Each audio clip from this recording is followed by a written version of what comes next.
విజయనగరం జిల్లా టీడీపీకి కొత్త అధ్యక్షుడు వస్తారా? అన్ని పార్టీలో అదే హాట్ టాపిక్ గా మారింది.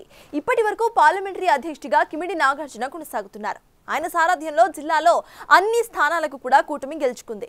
ఇక చీపురుపల్లి టీడీపీ టికెట్ విషయంలో నాగార్జునకు హ్యాండ్ ఇచ్చింది. ప్రస్తుతం ఆయన డీసీసీబీ ప్రెసిడెంట్ గా ఉన్నారు.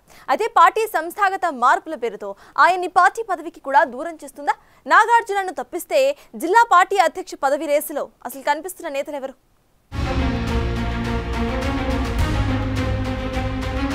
అధికార పార్టీ టీడీపీకి విజయనగరం జిల్లాలో రథసారథి ఎవరు అనే దానిపై స్పష్టత లేకపోవడంతో తెలుగు తమ్ముళ్లో ఉత్కంఠ అంతకంతకు పెరుగుతోంది. ఇతర రాజకీయ పక్షాల్లో కూడా ఇప్పుడిదే హాట్ టాపిక్ గా మారింది. ఇప్పటి వరకు పార్లమెంటరీ అధ్యక్షుడిగా కిమిడి నాగార్జున కొనసాగుతున్నారు. అయితే రాష్ట్ర వ్యాప్తంగా సంస్థాగత ఎన్నికలపై ఫోకస్ పెట్టిన టీడీపీ హైకమాండ్ జిల్లాకు సంబంధించి పరిశీలకులను పంపి అభిప్రాయ సేకరణ చేపట్టింది. ఈ క్రమంలో పార్టీ నేతల్లో ముఖ్యంగా ఆశావాహుల్లో టెన్షన్ వాతావరణం నెలకొంది. ఎవరి ప్రయత్నాలు వాళ్ళు సీరియస్ గానే చేసుకుంటున్నారు. సార్వత్రిక ఎన్నికల్లో ప్రస్తుత పార్టీ జిల్లా అధ్యక్షుడు కిమిడి నాగార్జున సారథ్యంలోని జిల్లాలో అన్ని స్థానాల్లో కూటమి విజయకేతనం ఎగరవేసింది. ఈ నేపథ్యంలో మరో దఫా ఆయనకు అవకాశమిస్తే బావుంటుందన్న అభిప్రాయం ఉన్నప్పటికీ రాష్ట్రంలో మారిన రాజకీయ పరిస్థితుల దృష్ట్యా జిల్లాలో పార్టీ మరింత బలోపేతానికి కొత్త వారికి అవకాశం ఇవ్వాలని టీడీపీ అధిష్టానం భావిస్తున్నట్టు తెలుస్తోంది. ఇప్పటికే నూతన అధ్యక్షుడి పేరు దాదాపుగా ఖరారైందన్న వార్తలు వస్తున్నప్పటికీ ఎవరికి దక్కుతుందన్న క్లారిటీ రాకపోవడంతో ఆశావాహుల్లో ఉత్కంఠ నెలకొంది. కానీ ఎవరికి వారు తానే అధ్యక్షుణ్ణి అని ప్రచారం చేసుకుంటుండడం విశేషం.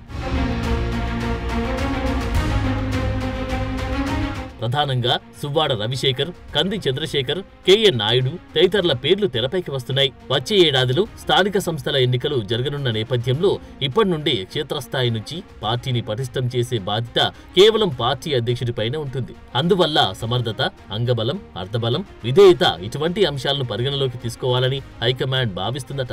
ఈ పరిస్థితుల్లో 2 రోజుల క్రితం గోవా గవర్నర్ పూసపాటి అశోక్ గజపతిరాజు జిల్లాకు రావడం, తన బంగ్లాలో కిమిడి నాగార్జున, సువ్వాడ రవిశేఖర్లను ప్రత్యేకంగా కలవడం ప్రాధాన్యతను సంతరించుకుంది.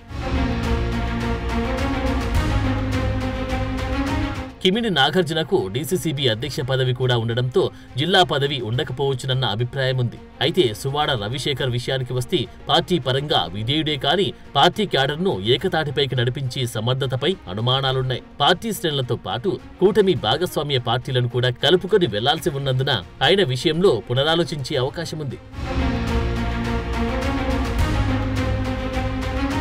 గజపతి నగరం మాజీ ఎమ్మెల్యే కేఎన్ నాయుడు విషయానికి వస్తే సీనియర్ నేతే కాకుండా శాసనసభ్యుడిగా కూడా పనిచేసిన అనుభవమున్న ఈయన కొన్నాళ్లుగా పార్టీకి దూరమయ్యారన్న భావన కూడా ఉంది.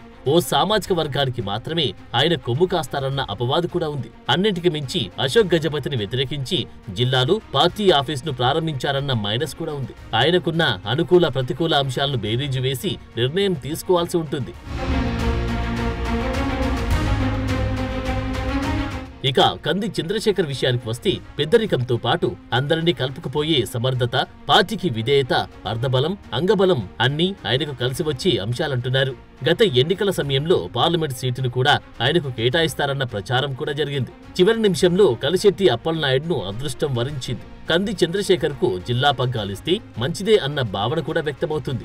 అంతేకాకుండా నెల్లిమర్ల నియోజకవర్గం ప్రస్తుతం జనసేన ఖాతాలో ఉంది. అక్కడ టీడీపీ బలం తగ్గకుండా జాగ్రత్త పడాల్సిన అవసరం పార్టీపై ఉంది. చూడాలి మరి అధిష్టానం మొదలు ఏముందో. 3 రోజుల జిల్లా పర్యటనలో అశోక్ గజపతి ఎవరి పేరు సిఫారసు చేస్తారు?